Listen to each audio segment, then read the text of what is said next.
Welcome, my friends, to a place where we share inspiration and positivity. Welcome, curious minds, to our video that explores the ins and outs of Integrated Guided Missile Development Program. The Integrated Guided Missile Development Program (IGMDP) was an Indian Ministry of Defense program for the research and development of the comprehensive range of missiles. The program was managed by the Defense Research and Development Organization (DRDO) and Ordnance Factories Board in partnership with other Indian government political organizations. The project started in under the leadership of Abdul Kalam, who oversaw its ending in 2008 after these strategic missiles were successfully developed. On 8 January 2008, the DRDO formally announced the successful rated guided missile program was completed with its design objectives achieved, since most of the missiles in the program had been developed and inducted by the Indian Armed Forces. With the groundwork laid, let's now examine history and its connections to our previous discussions. By the start of the ERS, the DRDL had developed competence and expertise in the fields of propulsion, navigation, and manufacture of aerospace materials based on the Soviet rocketry technologies. Thus, India's political leadership, which included Prime Minister Indira Gandhi, Defence Minister R. Venkataraman, V.S. Arunachalam, scientific advisor to the Defence Minister, decided that all these technologies should be consolidated. This led to the birth of the Integrated Guided Missile Development Program, with Dr. Abdul Kalam, who had previously been the project director for the SLV-3 program at ISRO, was inducted as the DRDL director in 1983 to conceive and lead it. While the scientists proposed the development of each missile consecutively, the Defence Minister R. Venkataraman asked them to reconsider and develop all the missiles simultaneously. Thus, 4 projects, to be pursued concurrently, were born under the IGMDP. APJ Abdul Kalam started multiple projects simultaneously to develop the following types of Indian guided missiles. 1. Short-range surface-to-surface missile SSM Prithvi 2. Long-range surface-to-surface missile SSM Dagni 3. Medium-range surface-to-air missile SAM Waikosh 4. Short-range surface-to-air missile SAM Atrishal 5. Anti-tank guided missile ATGM NAG.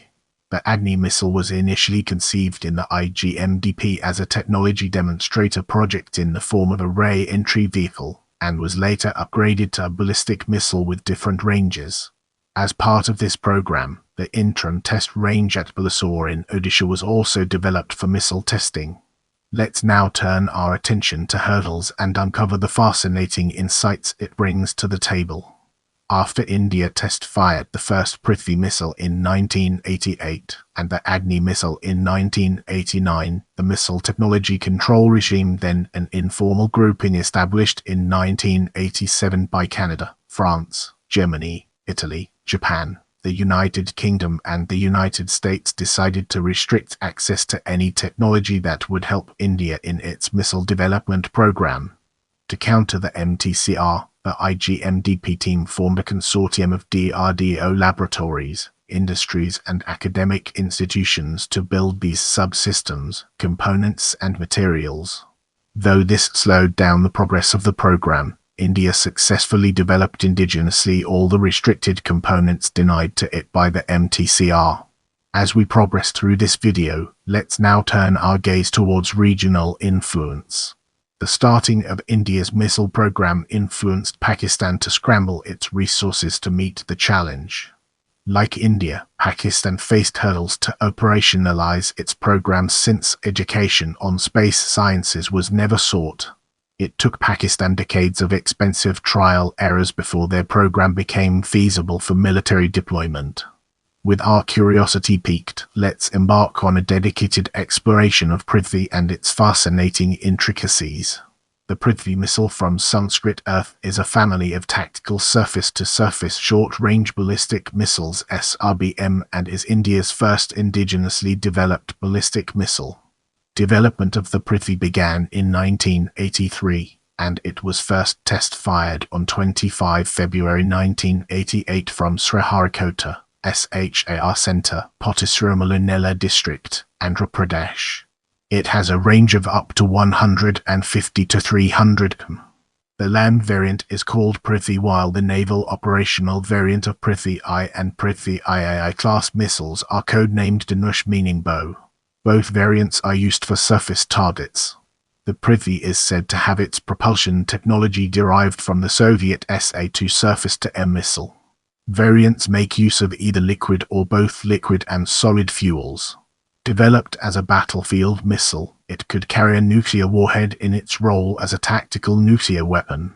Missile-type warhead payload range dimension M4 stage weight in service CEPM Prithvi I tactical nuclear HE submunitions FAE chemical 1150X single stage liquid 4419-88 Prithvi I tactical nuclear HE submunitions FAE chemical 350X single stage liquid 4619-96 Prithvi I tactical nuclear HE submunitions FAE chemical X single stage solid 5600 2004. The initial project framework of the IGMDP envisioned the Prithvi missile as a short-range ballistic missile with variants for the Indian Army, Indian Air Force and the Indian Navy. Over the years, the Prithvi missile specifications have undergone a number of changes. The Prithvi I class of missiles were inducted into the Indian Army in 1994, and it is reported that Prithvi I missiles are being withdrawn from service, being replaced with Praha missiles. Prithvi I missiles were inducted in 1996. Prithvi I class has a longer range of 350 km and was successfully test-fired in 2004. Prepare yourself for an eye-opening discussion on Agni re-entry technology in the upcoming portion of this video. A technology demonstrator for re-entry technology called Agni was added to IGMDP as Prithvi was unable to be converted to a longer-ranged missile. The first flight of Agni with re-entry technology took place in 1989. The re-entry system used resins and carbon fibers in its construction and was able to withstand a temperature of up to 3000 C. The technologies developed in this project were eventually used in the Agni series of missiles. Brace yourself for an enlightening exploration of Trishul as we dive into its profound implications. Trishul Sanskrit, meaning trident, is the name of a short-range surface-to-air missile developed by India as a part of the Integrated Guided Missile Development Program. It has a range of 12 km and is fitted with a 5.5 km warhead. Designed to be used against low-level sea-skimming targets at short range, the system has been developed to defend naval vessels against missiles and also as a short-range surface-to-air missile on land. According to reports, the range of the missile is 12 km and is fitted with a 15 km warhead. The weight of the missile is 130 km. The length of the missile is 3.5 meters. India officially shut down the project on 27 February 2008. In 2003, Defense Minister George Fernandes had indicated that the Trishul missile had been delinked from user service and would be continued as a technology demonstrator. As we transition to the next segment, let's unravel the mysteries surrounding Akash and gain a fresh perspective. Akash Sanskrit, meaning sky, is a medium-range surface-to-air missile developed as part of India's Integrated Guided Missile Development Program to achieve self-sufficiency in the area of surface-to-air missiles. It is the most expensive missile project ever undertaken by the Union government in the 20th century. Development costs skyrocketed to almost 120 million, which is far more than other similar systems. Akash is a medium-range surface-to-air missile with an intercept range of 30 km.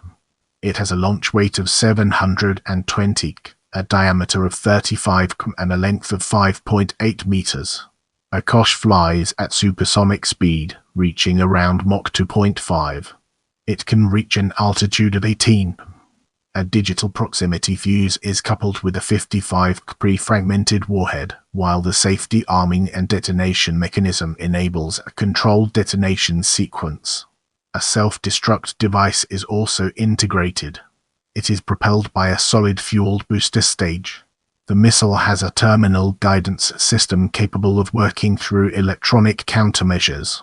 The entire Akosh SAM system allows for attacking multiple targets up to 4 per battery. The Akosh missile's use of ramjet propulsion system allows it to maintain its speed without deceleration, unlike the Patriot missiles. The missile is supported by a multi-target and multi-function phased array fire control radar called the Rajendra with a range of about 80 km in search and 60 km in terms of engagement. The missile is completely guided by the radar, without any active guidance of its own. This allows it greater capability against jamming, as the aircraft's self-protection jammer would have to work against the high-power Rajendra, and the aircraft being attacked is not alerted by any terminal seeker on the Akosh itself. Design of the missile is similar to that of the SA-6, with 4 long tube ramjet inlet ducts mounted mid-body between wings. For pitch yaw control, 4 clipped triangular moving wings are mounted on mid-body. For roll control, 4 inline clipped delta fins with ailerons are mounted before the tail. However, internal schema shows a completely modernist layout, including an onboard computer with special optimized trajectories and an all-digital proximity fuse. The Akosh system meant for the Army uses the T-72 tank chassis for its launcher and radar vehicles. The Rajendra derivative for the Army is called the Battery Level Radar 3. The Air Force version uses an Ashok Leyland truck platform to tow the missile launcher, while the radar is on a BMP-2 chassis and is called the Battery Level Radar 2. In either case, the launchers carry 3 ready-to-fire Akosh missiles each. The launchers are automated, autonomous and networked to a command post and the guidance radar. They are solvable in azimuth and elevation. The Akosh system can be deployed by rail, road or air. The first test flight of Akosh missile was conducted in 1990, with development flights up to March 1997. The IAF has initiated the process to induct the Akosh surface-to-air missiles developed as a part of the Integrated Guided Missile Development Program. The multiple target handling capability of Akosh weapon system was demonstrated by live firing in a Chi environment during the trials. 2 Akosh missiles intercepted 2 fast-moving targets in simultaneous engagement mode in 2005 itself. The Akosh system's 3D Central Acquisition Radar 3D card group mode performance was then fully established. In December 2007, Indian Air Force completed user trials for the Akosh missile system. The trials, which were spread over 10 days, were successful, and the missile hit its target on all 5 occasions. Before the 10-day trial at Chandipur, the Akosh system's ECCM evaluation tests were carried out at Gwalior Air Force Base, while mobility trials for the system vehicles were carried out at Pokhran. The IAF had evolved the user trial directive to verify their cached consistency in engaging targets. The following trials were conducted against low-flying near-range target, long-range high-altitude target, crossing and approaching target, and ripple firing of 2 missiles from the same launcher against a low-altitude receding target. Following this, the IAF declared that it would initiate the induction of 2 squadrons strength, each squadron with 2 batteries of this missile system, to begin with. Once deliveries are complete, further orders would be placed to replace retiring SA-3GOA Pakura SAM systems. In February 2010, the Indian Air Force ordered 6 more squadrons of the Akosh system, taking orders to 8 of the type. The Indian Army is also expected to order the Akosh system. In this section, we'll be deep diving into NAG, unraveling its complexities and uncovering valuable insights. NAG Sanskrit, meaning Cobra, is India's 3rd-generation fire and forget anti-tank missile. It is an all-weather top-attack missile with a range of 0.5 to 4 km. The missile uses an 8 explosive anti-tank HE tandem warhead capable of defeating modern armor, including explosive reactive armor ERA and composite armor. NAG uses imaging infrared IIR guidance with day and night capability. Mode of launch for the IIR seeker is LOBL lock-on before launch.